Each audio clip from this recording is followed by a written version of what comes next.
some people are want to be hard on crime, Mm-hmm. and some people are very lenient on crime. But I'm Right. kind of stuck in the middle.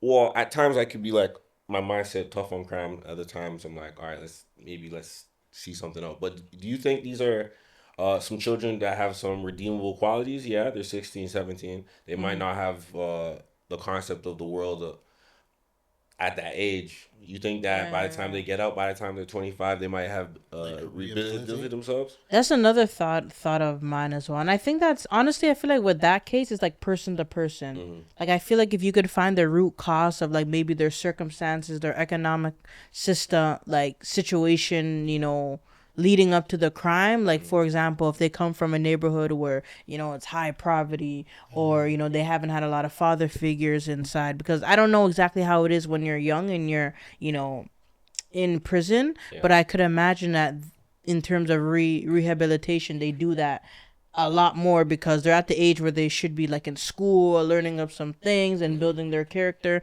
So I could imagine in that process, they try to figure out like what their situation is, but I think because their minds are still developing, that there's a potential that they can um change your life to do the better, but it's a person to person basis. But like there's just a lot of factors that come into like youth when they are in certain like situations. Does that make sense? Mm-hmm.